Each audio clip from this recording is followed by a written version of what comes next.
Big Conversations, Little Bar, with your hosts Randy Florence and Patrick Evans, featuring candid conversations with the Coachella Valley's most interesting and influential people. Pull up a bar stool and enjoy Big Conversations, Little Bar. Welcome to another Big Conversation, Little Bar, our podcast here. My name is Patrick Evans, and we are at Little Bar in Palm Desert, California, where we originate each of these podcasts essentially on a weekly basis or whenever the hell we feel like it. I am joined by my co-host and sidekick, Randy Florence. How are you, sir? Good. Call me Robin for this hour. That's how I prefer to be referred to during this podcast. Now, are you the Robin of the 1966 television series version, or are you the Robin of the later film version that killed the franchise? In the later years, it was clear that he worked out. Yes. The early Robin and Batman were poor specimens, and that was me. Okay. Oh, I thought you meant he was the Robin Quivers of Howard Stern. There's so many Robin possibilities. Yeah. Which Robin do you identify as today, Red? We're really delighted this week to have as our guest Terry Ray, who is an actor, a writer, a producer. Are there hats that you don't wear? Not in the sun. I need a hat. And you just finished directing. No, I was acting. You were acting? Yeah. Okay. The boys in the band. The boys in the band. Yeah. And I just want to say real quick that I shared a dressing room with Adam West, and I saw him in his tighty-whities, just because we had the whole Robin thing. And was I correct about the dad bod? Well, yeah, he was in his 70s, but still, it was Batman. Okay. Okay. I just need to, that starts the podcast right there. What were you doing with Adam West? I was on a sitcom that no one's ever heard of because it only lasted like 11 episodes called The Mullets, but it starred Loni Anderson, and Adam and I both were guest stars, and we had a trailer with an accordion thing in between our two sides, and I was like, Batman, and we were talking through the accordion thing, and at one point he said, do you want to just open this up? And I'm like, yeah. And then, I'm in the room with Adam West, and he's in his tighty-whities sometimes, and I'm like, this little boy's head's exploding, I miss the days when superheroes were more related. I grew up with that Batman TV series. Me too. And you didn't have to go to the gym every day to fight crime as as the Dark Knight. And where were you going to see Eartha Kitt and Julie Newmar? Julie Newmar was the first. Eartha Kitt was the second, but arguably the better Catwoman. Yeah. I never turned the sound up. The dialogue kind of ruined the show for me. Terry, talk a little bit about your acting career, aside from guesting and seeing Batman in his underwear. That's going to be downhill from there.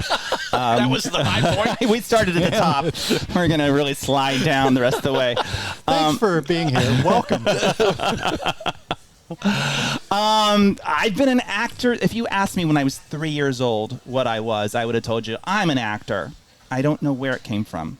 It just always was in me. Were your parents theatrical? No. I forced my way into a play when I was in kindergarten.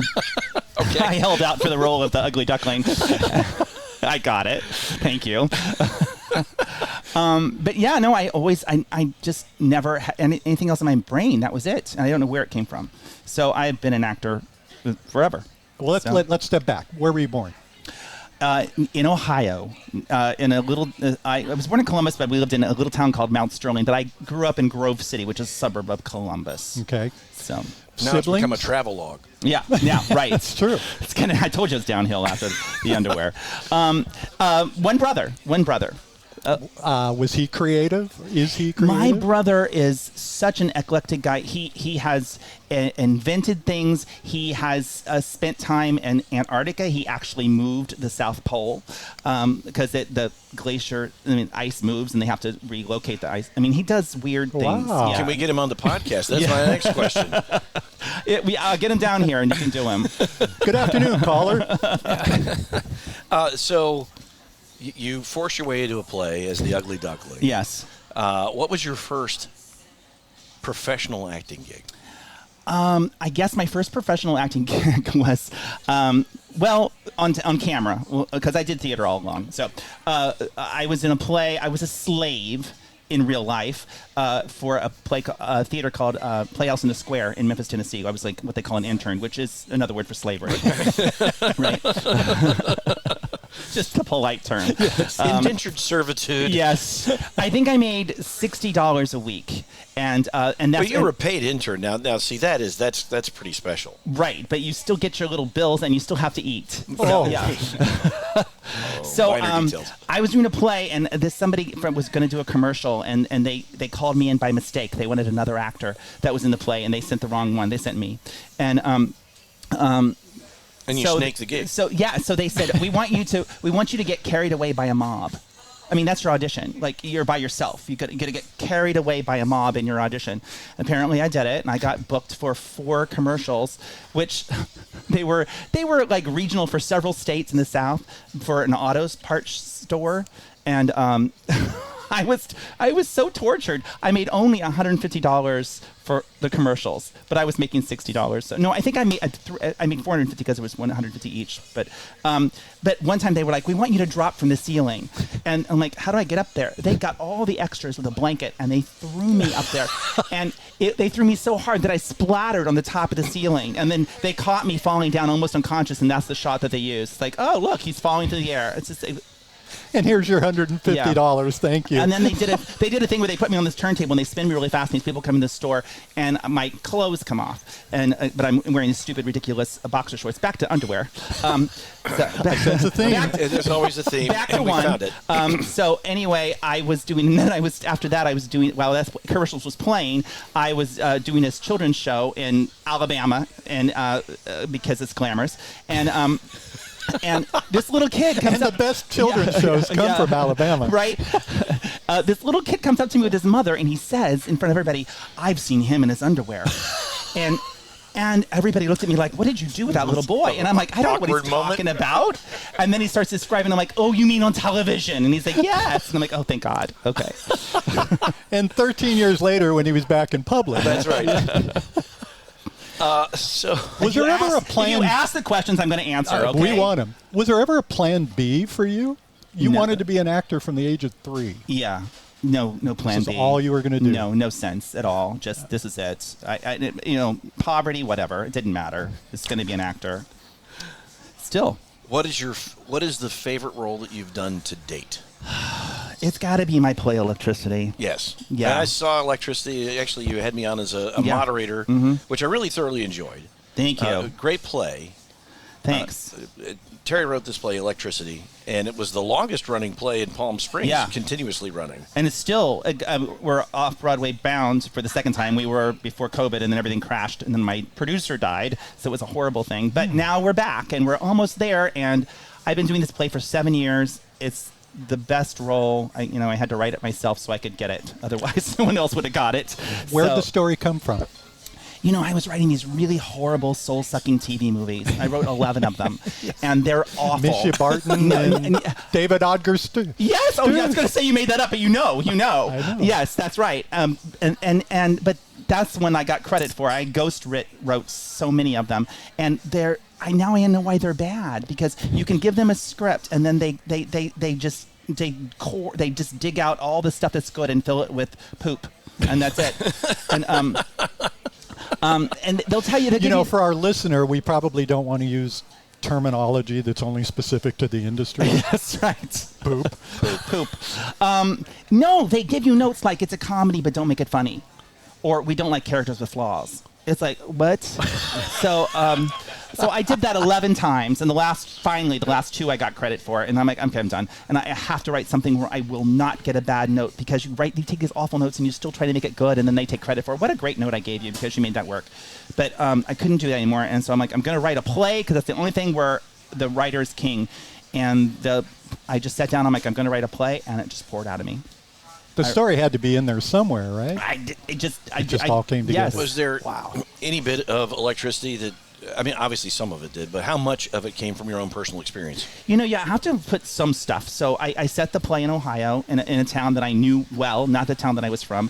But I picked a town that has a really bad paper mill smell, because when I was a kid, we used to go through that town to go to my grandparents' house, and it smelled so bad I used to gag and hold my nose, and I'm like, what would it be like to live in that town? So I thought that could be something to bring to it. And my character in the play, it takes place over 4 decades, and it's a gay guy who doesn't want to be gay at the beginning, or is ashamed of himself, and he winds up accepting himself, and it's a love story, but it's a lot of messed up people. And he's a pretty repressed character in the beginning. Yeah. But his boyfriend is not so. Yeah. Well, are they boyfriends? It's that's a good question. Yeah. So anyway, it's a quite a journey, and I just am so thrilled to take that ride every night. It's true stuff.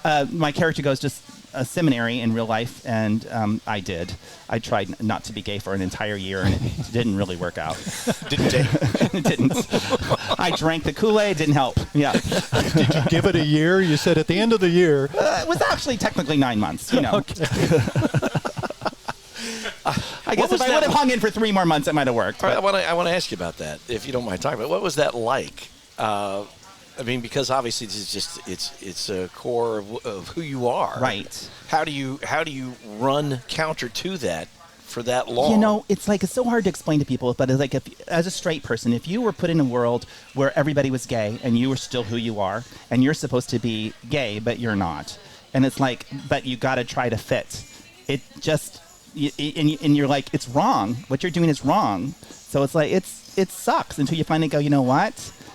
This was a seminary, and I'm like, God made me this way. Yeah. And that's when I finally learned. It's like, this is the way I was made. I'm not choosing it. It happened. This is it. So once I got to that point, I was okay.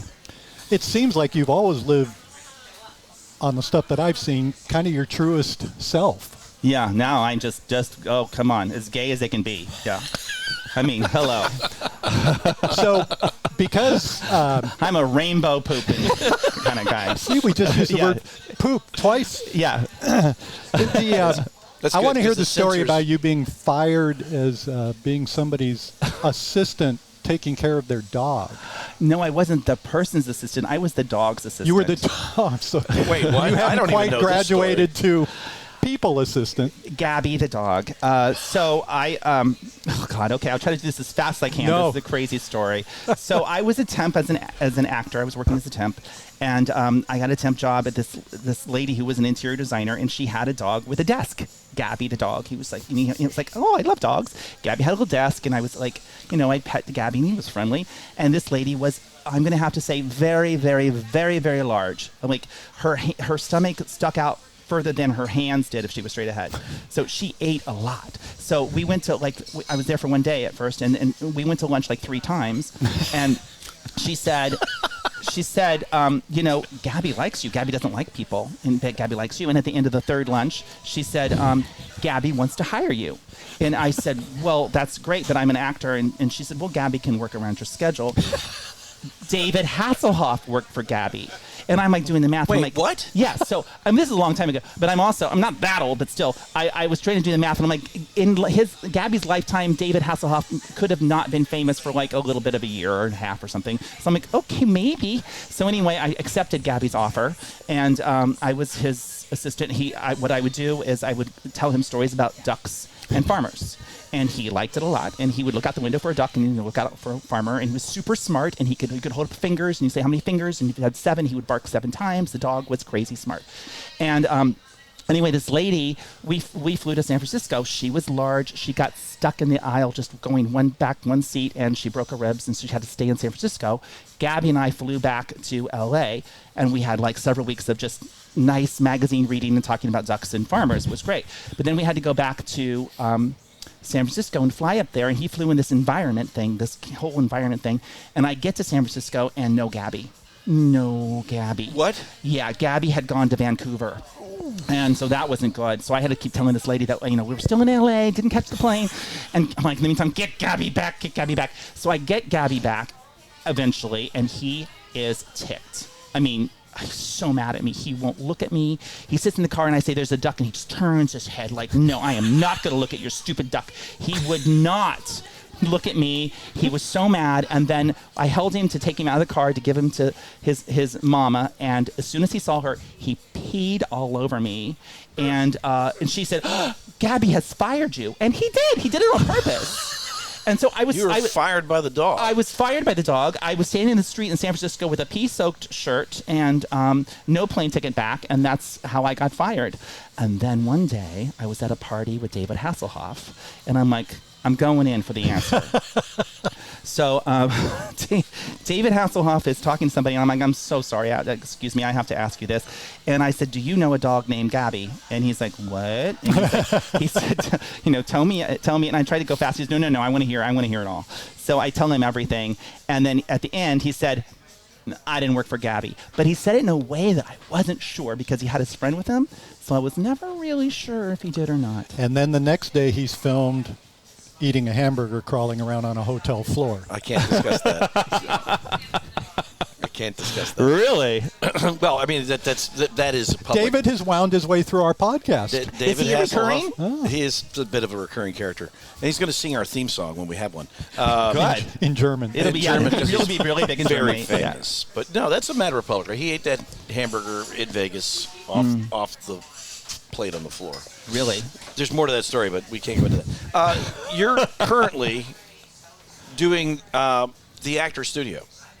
The Actors Lab. The Actors Lab, sorry. Yeah. Mm-hmm. I'm teaching acting, and I'm loving it. It's But that's a lot of people can teach acting under the auspices of it, but the Actors Lab is a big deal because you have to be kind of recruited to do that. Yeah. And it is a very specific franchise, for lack of a better word. right. It's been around for 34 years. It's got a lot of wonderful reputation. It's in some very, very big cities, and they asked me to start the branch in Palm Springs, which was really lovely, and I love it. I studied with Charles Nelson Reilly, and when I was student of his, I laughed and learned constantly, and I was like, I couldn't wait for class, and I'm like, I want that to be for my students. I want my students to just not be able to wait till they come to class. And so it's been so great. I love it. Tell me some stories about Charles Nelson. Yeah, because there've got to be some good ones. he is the quintessential game show guest. He was just fantastic. Yes. In everything he did. Yes, and he was a brilliant actor. I mean, he was a great director. Yeah, he was. Yes, that's right. A lot of people don't know that he did a lot of directing, but he did quite a bit of directing. Especially one-person shows. Julie Harris several times, The Belle of Amherst, Mary Tyler Moore in Whose Life Is It Anyway, and like a lot of. And he did the gin game with Charles. Oh crap! I can't think of his last name. But anyway, he directed a lot. One time he directed a play with Renee Taylor, Joseph Bologna, and Beatrice Arthur and he let me go to rehearsals, and I was like, oh my god, I can't believe this. It's so good, and I just couldn't take my eyes off of B. Arthur. She was just brilliant, and when she wasn't talking, you just like brilliant. But Charles, oh my god, he would. Here's a Charles story. You couldn't fake anything in his class. If you were to bake a cake in class, you better bring every single ingredient to bake that cake. And you don't fake anything. So I did this scene that he liked. My character had to smoke. And I'm not a smoker. And so I fake smoked. I had it and I put it in. I didn't. But afterwards he says, Terry, it was good, but you didn't smoke. And I'm like, but Charles, I can't say, no, Terry, you have to smoke. You have to really smoke. You have to smoke. Do it again. You got to smoke. And so I started the scene. I took one puff. I literally turned green, died on the floor. Yeah. I was sweating. I was awful. And Charles just went up to see if I was still alive. And he just looked at me and he said, Terry doesn't have to smoke. It's good that he made you try it once, though. I mean, I feel like, he got the realism out of it that he was looking for. And then he was in my movie Gaydar, which he played my uncle, which was his last on-screen character that he played. So I'm just so thankful that he did that. I love Charles. He was the best. Tell me about the movie.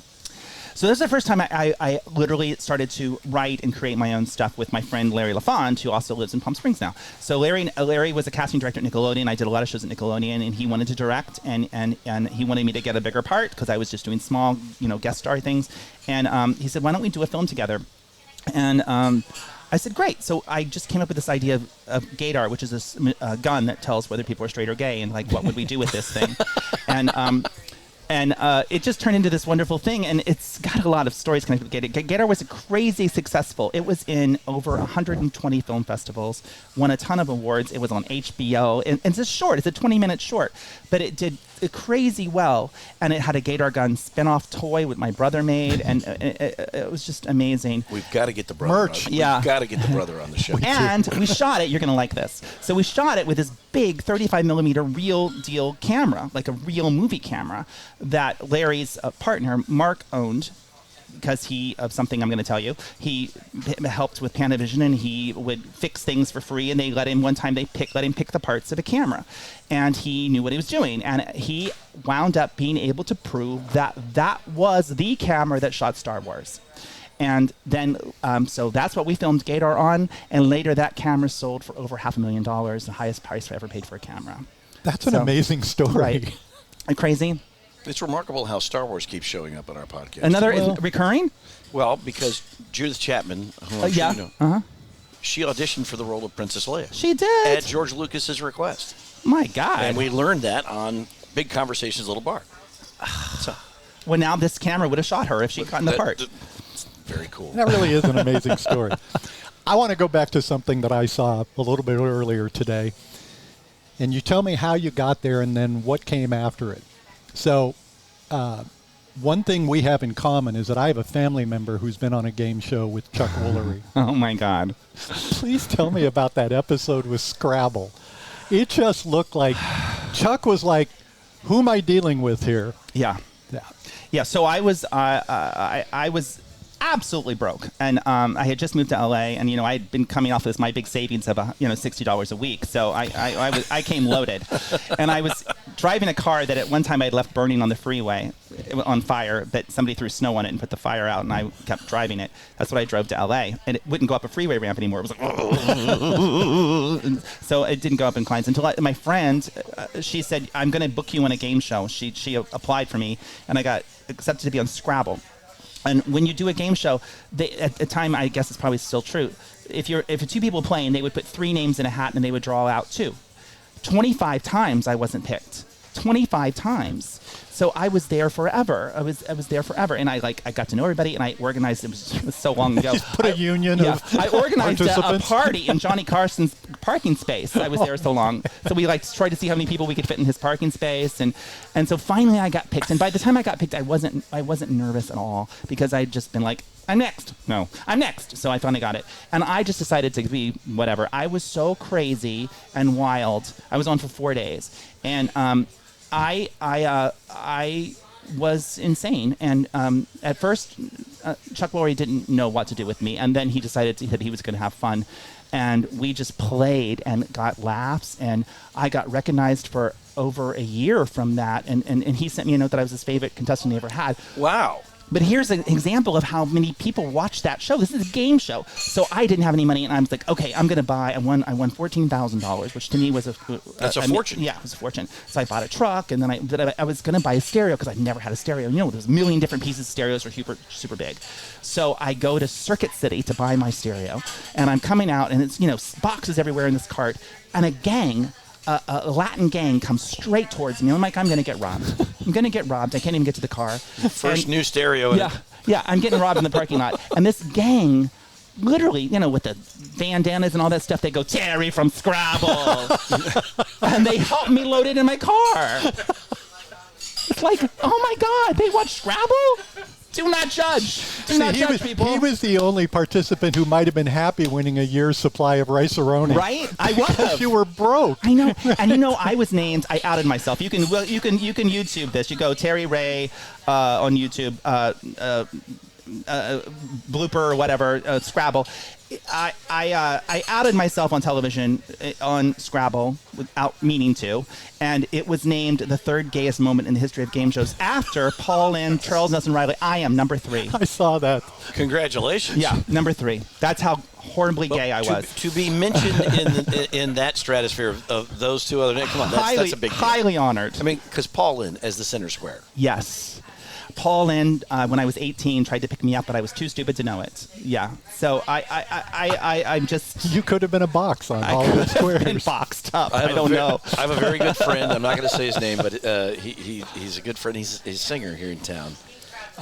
Frank Sinatra. No, It's a good guess, though, right? it was really close. Same initials. No, but he worked for a very famous movie star, Mae West. And I know who he is. Okay, you know who he is. Anyway, Paul Lynde was not out, and he was also not supposed to smoke pot, as nobody was back then.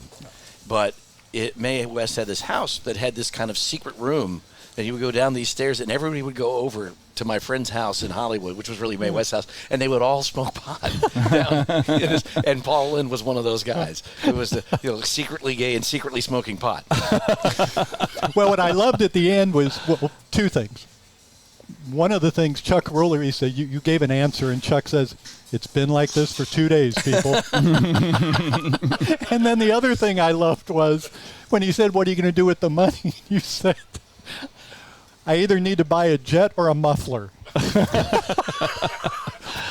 I assume it was the muffler. It was the muffler. No, I ditched the whole car. I got enough money to get out of that thing. But at first, I needed a muffler. That had to be a lot of fun, though. Yeah, I mean, Chuck was a pretty big deal back then. Yeah, no, I had a great time with him, and I know he's very conservative now, but he was quite nice to me at the time. So I have nothing but good memory. So one of the other things that you've done that I just think is amazing is your YouTube channel, and you have a therapy show that you do that I just think is one of the greatest ideas. Can you kind of talk about that a little bit? It's called TV Therapy, and each episode is a different classic television star playing their role again with all the issues that they would have right now. Like, for example, Tabitha from Bewitched in therapy is like, okay, well, one day my dad was this one guy, and then another day he was just completely somebody else, and nobody said anything, and we just had to go with it. So there's just those kind of things. This is amazing. And that's fantastic. Yeah. So it's been great, and it's something I could do during COVID. I want to order 12 episodes of that right now. That's a Netflix show. Yeah. Come on. I did it with great people. I did it with Dawn Wells. It's like one of the last things she did. I think it was the last thing she did, and people because my character just thinks everybody's crazy because there's like Eddie Munster, who is his dad. You're in character playing a therapist. I play a therapist. Yeah. And you're getting the actual real stars to do this. Yes, the real people who played them, like Eddie Munster, right? Who is Butch Patrick. Butch Patrick is a werewolf. His dad was, I said, well, who was your dad? He said, he's kind of eclectic. There's a little bit of everything. What is your YouTube channel so people can see this? If you just go TV Therapy, it's on YouTube. Okay, TV Therapy. Yeah.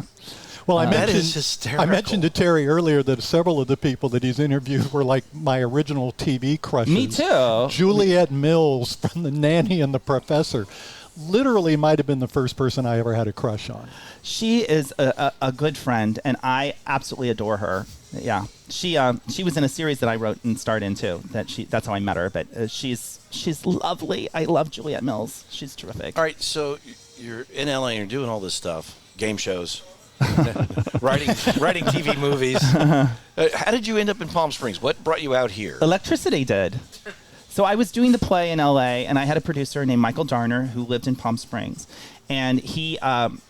The reason Electricity was just a script on my desk, and this is another one of my scripts on my desk. I didn't think I was going to get it made because I didn't have any money to put up a play, and I was on invited to go on a cruise to talk about a film that I had done, and so I was on this cruise to Alaska, and Michael Darner was on the cruise, and he was another person on the cruise, and he just asked me what else I've done. I said, I just wrote this play. I'm really excited about this play I wrote.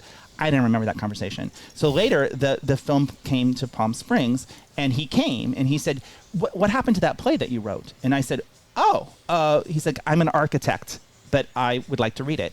And I'm like, okay. So I gave it to him, and he's from Ohio, and he said, when he read it, he said, this is my life story. I am going to make this play happen.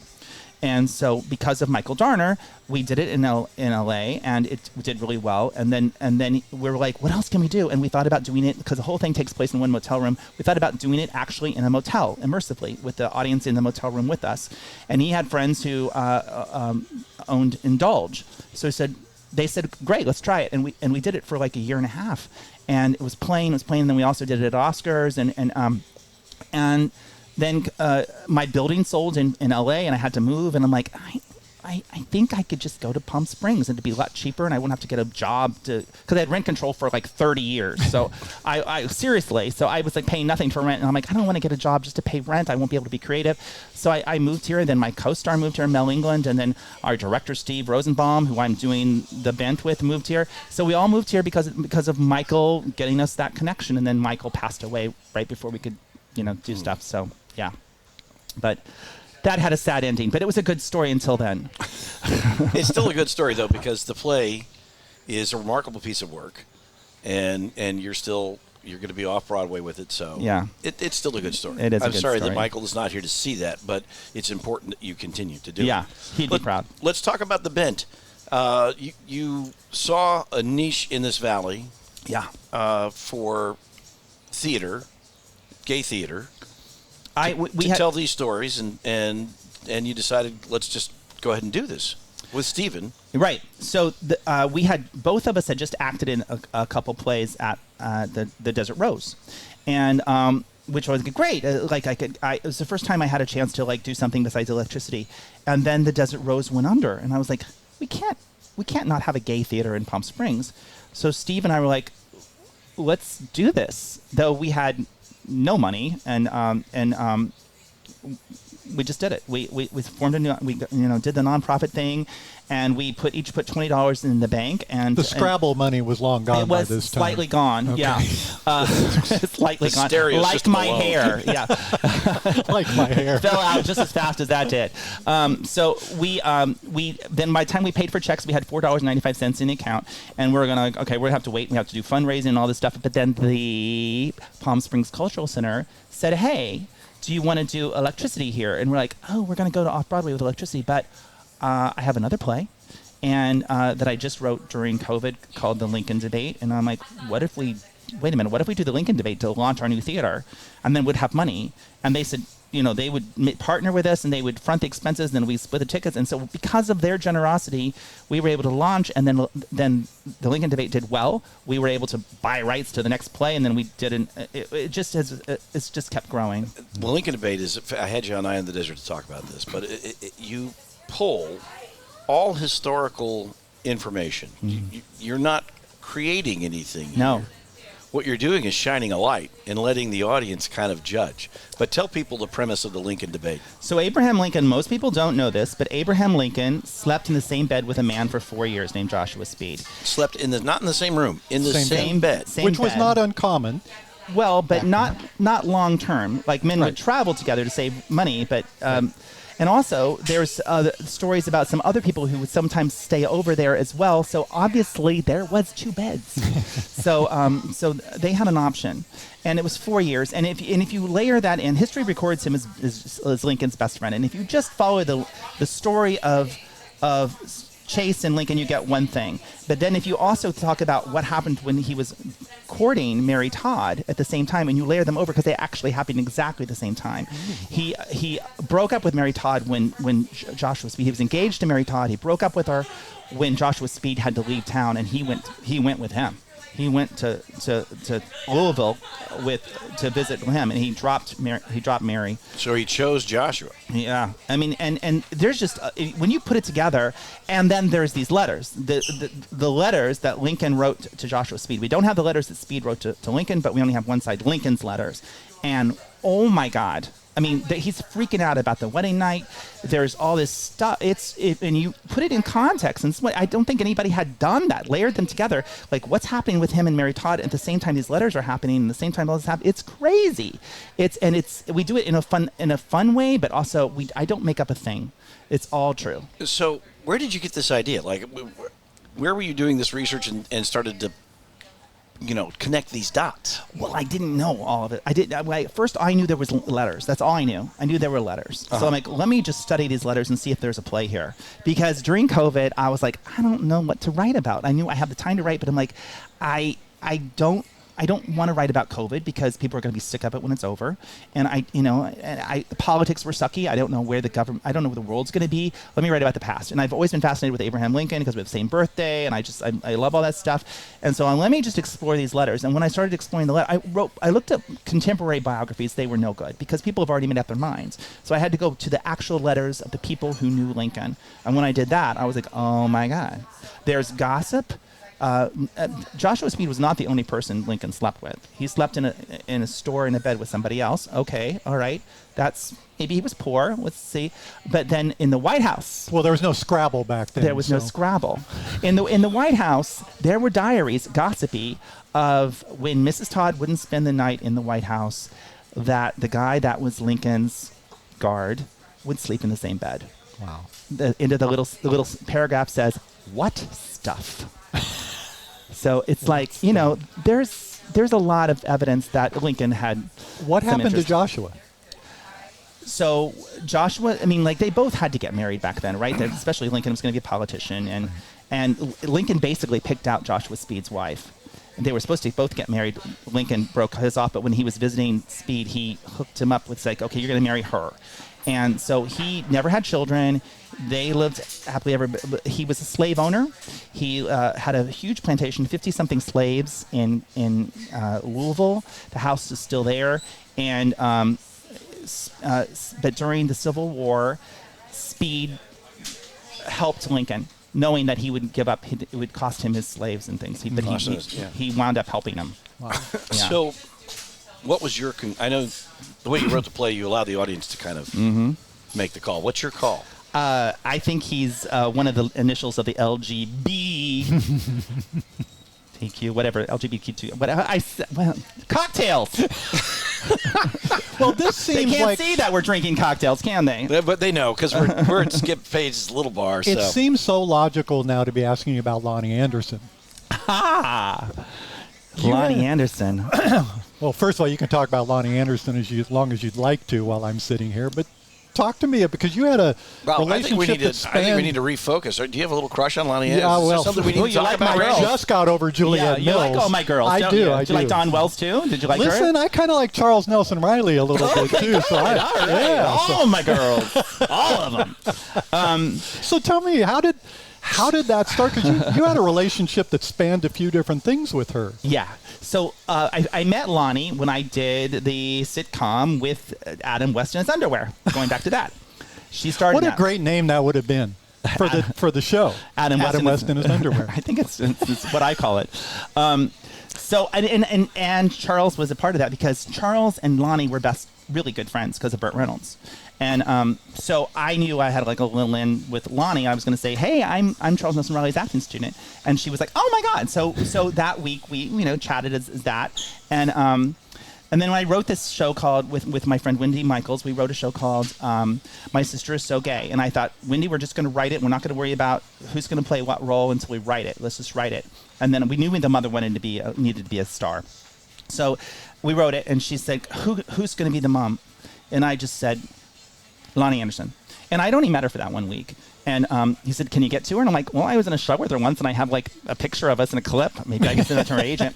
So we're like this. Right. So I sent that to her agent, and the next day the phone rings, Loni Anderson. "I totally remember you. This is the funniest script. This is exactly what I want to do. I'm in." Wow. And That's she great. was, and then we've been really lovely friends since. She did everything.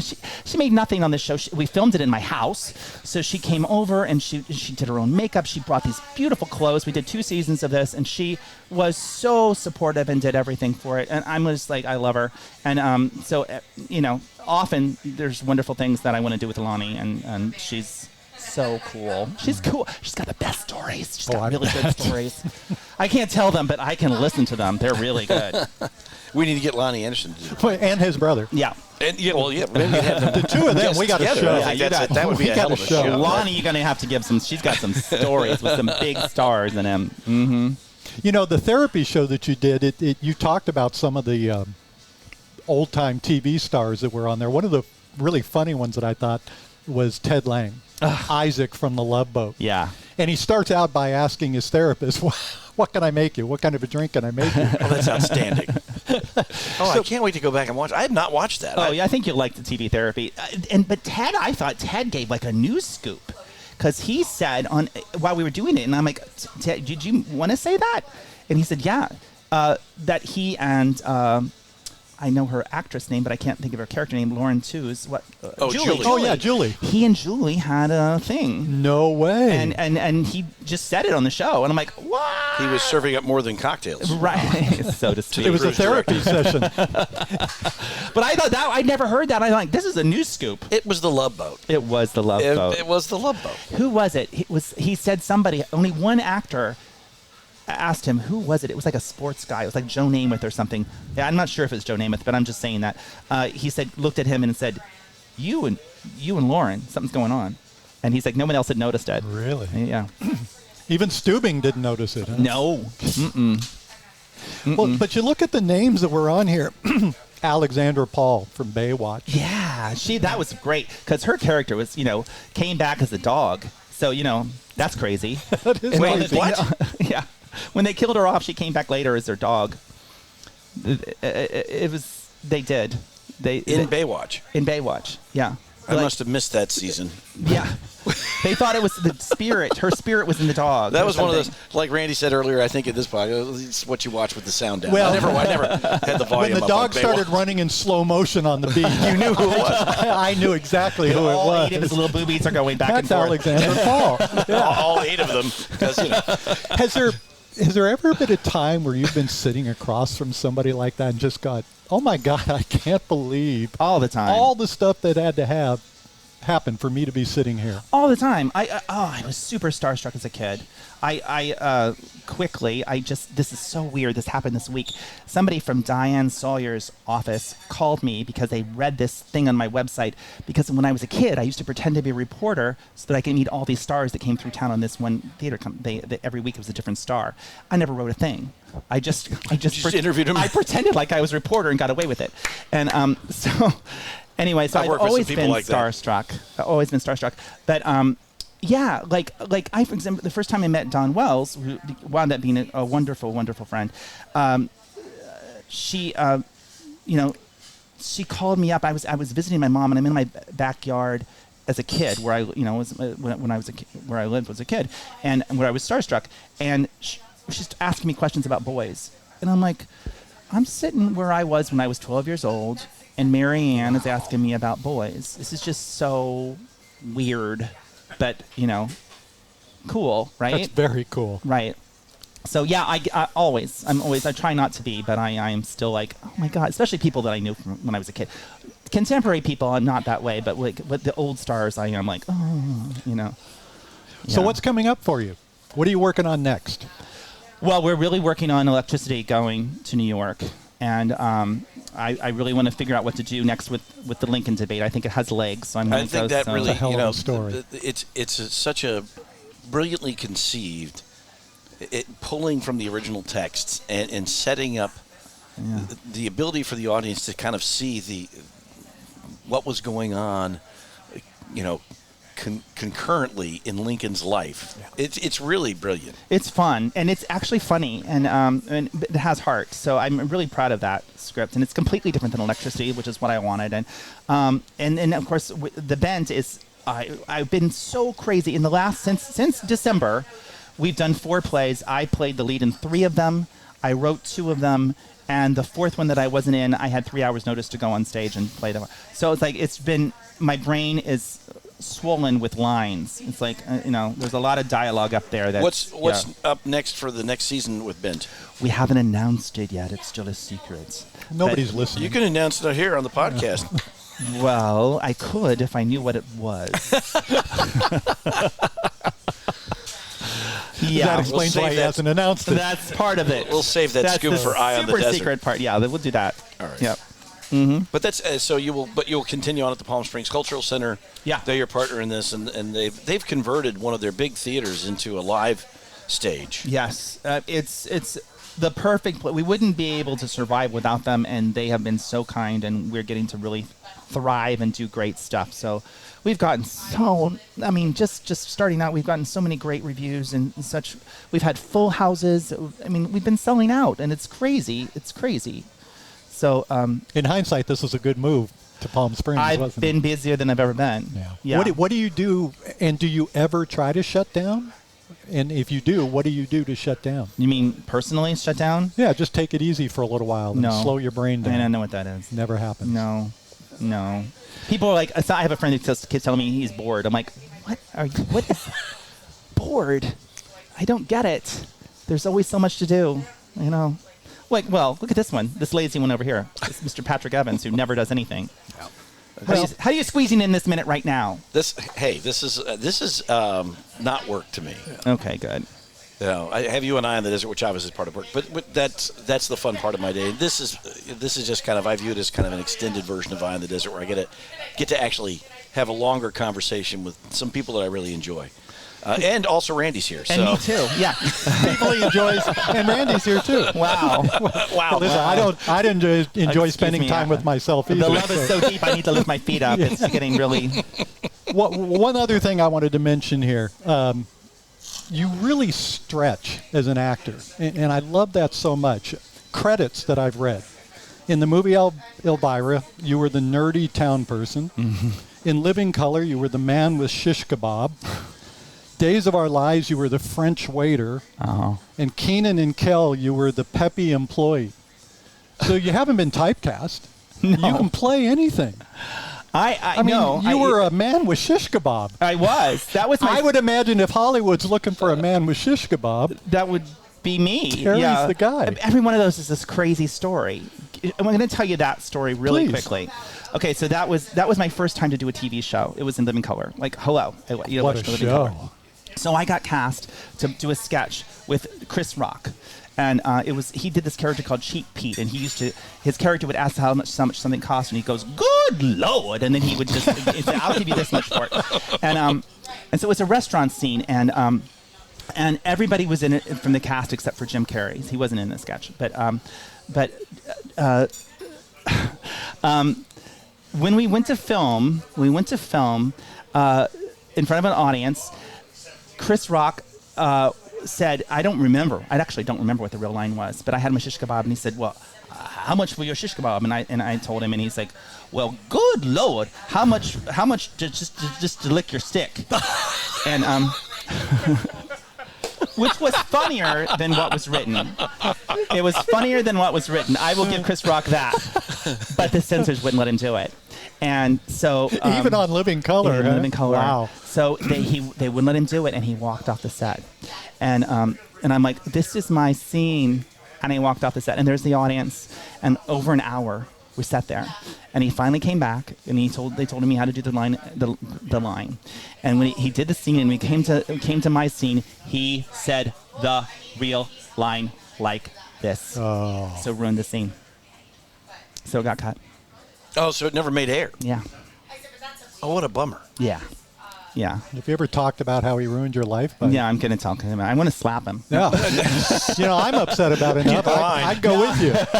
What a great story. I went with Wait, now you said each one of these had a story. They do. All right, so I want to hear the story about the peppy, what is it, the peppy neighbor? Peppy employee. Peppy employee. Kenan and Kel. Oh, well, I mean, that's a story, but the better story is the Elvira one. Okay, let's hear that one then. Okay, so... I like when guests get Nerdy townsperson. Nerdy townsperson. So I have my SAG card yet. So I was doing extra work to get my SAG card. And back then, you had to get a line to get a SAG card, Screen Actors Guild card, which is in the union so you can audition for things. And you couldn't... Nowadays, you can get vouchers as an extra. You couldn't do that back then. You had to literally get a line. And I'm like, okay, I just moved here. I'm like, I'm going to learn about movies and TV. I'm going to be an extra, and I'm going to learn this about... But I never saw anybody get a line. And... So I found out I was going to be an extra on Elvira, Mistress of the Dark, and I'm like, okay, this is a comedy. I'm going to go for it. I don't care what happens. I'm going to go for it. So I dressed up like this totally nerd guy, and I didn't bring any of the clothes, so they couldn't make me change. So I really stand out. And so the scene was a group scene, town scene, where they were going to burn her at the stake, and they had a little stake for her dog, and they had us all. And they had us all around the fire where she was on the stake, and they said, I want the crowd to chant "Burn the witch." So everybody was going, "Burn the witch." Pause. Burn the witch. Pause. With lethargic pause. And I'm like, okay, I'm gonna go for it. So in the middle of a pause, I just screamed, "Burn her and a little dog too." and they said cut, and then I'm waiting to get fired, and I see them talking, and then they come over with the camera and everything, and they said, okay, what you just did, let's try that again. And so I did it, got a line, and then Cassandra Peterson, Elvira, saw the dailies and said, who is he? I love him. I want him here every day. So I worked for 2 more weeks on it because she liked me. Now there's one of my TV crushes. Elvira. Oh, yeah. Oh, you'll like this. One time we were talking, and we were standing on the back lot set in front of the Munsters' house. It was on that lot, and which was her house in the movie. And all of a sudden, her heel got caught in her dress, and she was going down. And I reached out and I grabbed her by her boobs because that was the only thing that stuck out. and I caught her by her boobs. And she did a little Marilyn Monroe, and she kind of tucked, and she would, thanks ever so, and she tucked them back in. And then as soon as she was gone, all the crew guys rush over and go, what'd they feel like? What'd they feel like? What'd they feel like? And I'm like, I don't know. I never felt boobs before. And they're like, what a waste.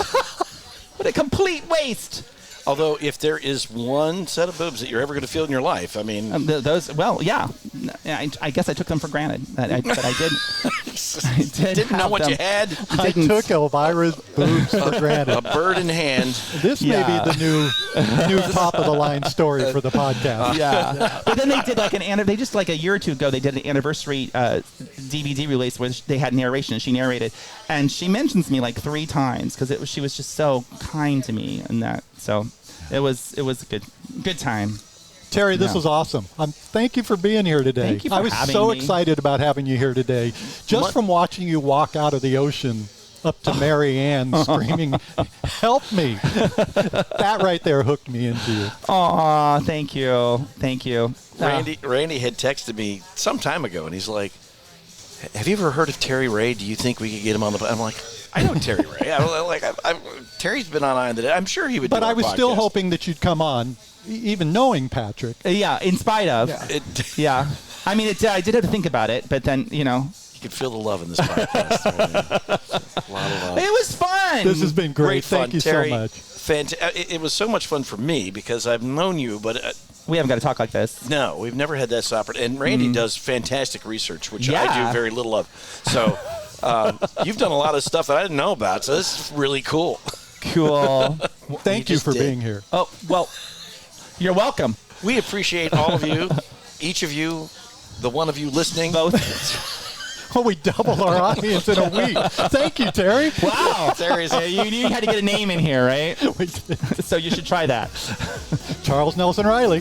There are a lot of episodes of Big Conversation, Little Bar, and they're all almost this much fun. So, and we hope that you will join us each and every time. You can find us at bigconversationslittle.bar.com and on all of your favorite podcast platforms. For Randy Florence, Ed Terry Ray, and John McMillan, our engineer, I'm Patrick Evans. Thanks for joining us. Come back next time.